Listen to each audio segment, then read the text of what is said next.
का एक ऐसा हिस्सा जो गूगल पे सर्च नहीं होता। वो एक ऐसी जगह है जहां आप कौन हो, कहां से हो, उसका कोई पता नहीं लगा सकता। वहां ड्रग्स बिकते हैं, हथियारों की डील्स होती हैं, और वो भी बिना किसी ट्रेस के। डार्क वेब, इंटरनेट का वो हिस्सा जो लोगों को एक मिथ लगता है पर असलियत में वो एक रियलिटी है। क्या वो सच में सिर्फ क्रिमिनल्स का एक अड्डा है, और क्या वहाँ हैकिंग, ड्रग्स और इवन हिटमैन हायर किए जा सकते हैं? चलो एक रूह कपकपा देने वाली जर्नी पर चलते हैं डार्क वेब के अंधेरों में। सो हेलो फ्रेंड्स, स्वागत है आपका सीखोगे ऑफिशियल शो डेली पंच में। चलो शुरू करें। सबसे पहले ये समझना जरूरी है कि जो इंटरनेट तुम रोज यूज करते हो वो सिर्फ आइसबर्ग का टिप है। इसे हम सरफेस वेब कहते हैं, जिसमें गूगल, फेसबुक, विकिपीडिया जैसे प्लेटफॉर्म्स आते हैं। पर ये सिर्फ 5% है पूरे इंटरनेट का। जो बाकी का 95% है उसे डीप वेब और डार्क वेब कहते हैं। डीप वेब इंटरनेट के उस हिस्से को कहते हैं जिसमें bank accounts, private emails, medical records और इस तरह का सेंसिटिव डेटा स्टोर होता है जो गूगल पे नहीं दिखाई देता। डीप वेब बिल्कुल नॉर्मल है,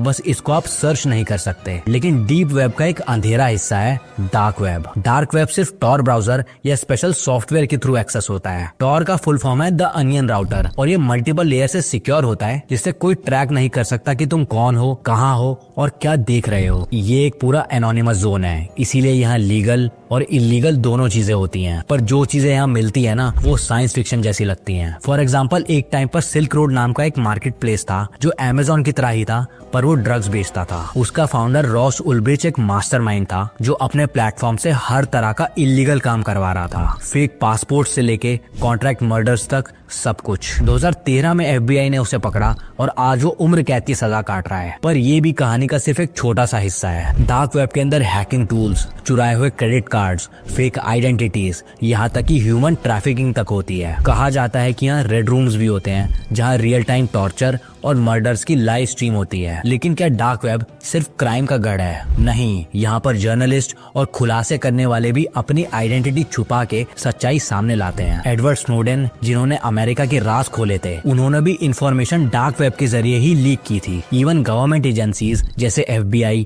और CIA भी डार्क वेब का यूज करती हैं अंडर कवर ऑपरेशंस को अंजाम देने के लिए। एक और शॉकिंग फैक्ट, बिटकॉइन और क्रिप्टो करेंसीज भी डार्क वेब के बिना इतनी फेमस नहीं होती। पहली बार बिटकॉइन का बड़े स्केल पे इलीगल यूज डार्क वेब के ड्रग मार्केट्स में हुआ था। तो अब सवाल ये है, डार्क वेब एक डेंजर जोन है या एक फ्रीडम जोन? ये एक दो-धारी तलवार है, जहाँ एक तरफ प्राइवेसी और फ्रीडम है तो दूसरी तरफ गैर कानूनी कामों का गढ़ भी है। सेफ्टी रीजंस के लिए बता दूं कि आप कभी डार्क वेब पे जाने की कोशिश मत करना। एक बात याद रखना, जो चीजें शैडो में होती हैं वो या तो प्रोटेक्ट करती हैं या फिर डिस्ट्रॉय। तो उम्मीद है आपको कुछ नया जानने मिला। लाइक करें, फीडबैक दें।